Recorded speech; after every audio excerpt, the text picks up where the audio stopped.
How to turn on ghost mode on TikTok.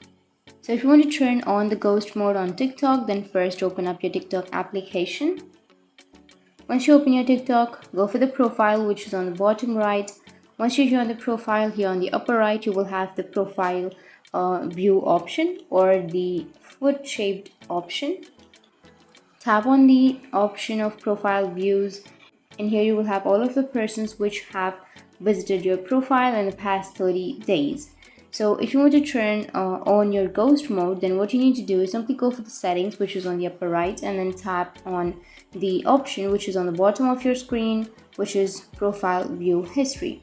So if you have turned off the profile view history, then you will turn on the ghost mode. So that's it. That's how you can turn on the ghost mode. And if you have any questions, feel free to comment below. Thanks for watching.